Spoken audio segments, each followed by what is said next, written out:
Welcome back. Brad, I want to circle back before, because we talked about money scripts. A lot of it's developed during childhood. So for parents who are watching, what kind of conversations should they be having with their children? And maybe we start with the young kids first. Yeah. So, as a parent, obviously you're dealing with a lot of stuff, and your kids, though, how they're going to manifest their relationship with money is coming directly from you. It's coming directly from you. So you are teaching them about money right now. And if you're not talking about it, what lesson are they walking away with from that? Is it not important? Is that what you're trying to tell them? Or is it too scary to talk about or too shameful to talk about? So understand this, you are teaching your kids about money right now. And if you can be conscious about what you want to teach them, it can really, really help. Have you noticed that parents have different conversations with their boys versus girls?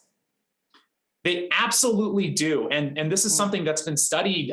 There's been a few good studies on this. And part of it depends on race and culture, because in the United States, for example, Latino girls and boys are raised sort of similarly around money, whereas like white boys and girls are raised differently. But bottom line, when you look at women overall, they are being exposed to less financial information at a severe detriment for them later on. What about teenagers? What kind of conversations should you have with teenagers then?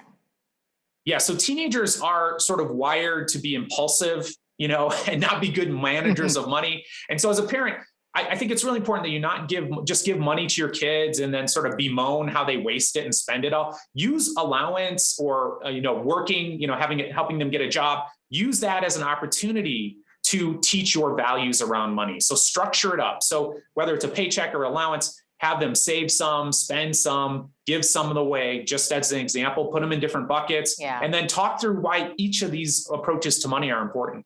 There's a point that I always try to make and hammer in is that wealth is not a product of an individual's actions. It really is affected by your partner's actions and your children's actions and your parents. And what I mean by that is if your partner is, say, financially irresponsible, it has an impact on you.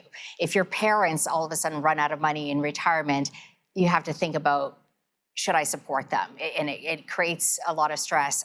Do you see that? And do you have those kind of conversations?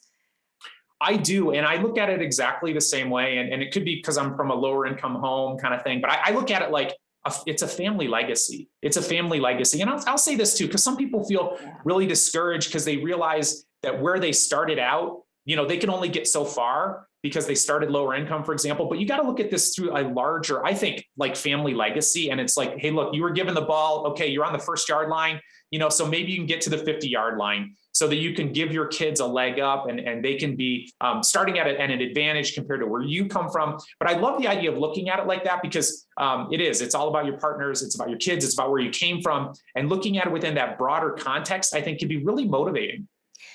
We only have about 30 seconds or so before we end the show, but I want to get your quick thoughts on advice for financial advisors. What do you recommend to them? Because they typically are focused on solutions.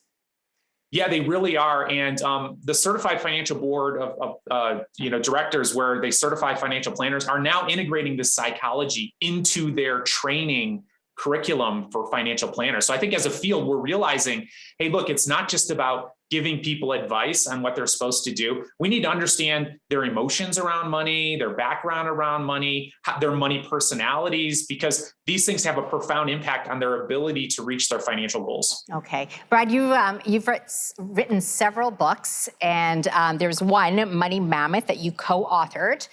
Can you tell us about this? What can readers expect to gain from reading it? So this is my latest book. And in this, I've taken the research we've done on the psychology of money and really try to make it, put in exercises and stuff that we've used in studies to get people to understand their financial psychology and save more. So for example, one study we did, we increased people's savings rates by 73% just after an hour of thinking about their money scripts and getting really specific around their goals. All right, Brad. And we can pick that up on Amazon, I believe.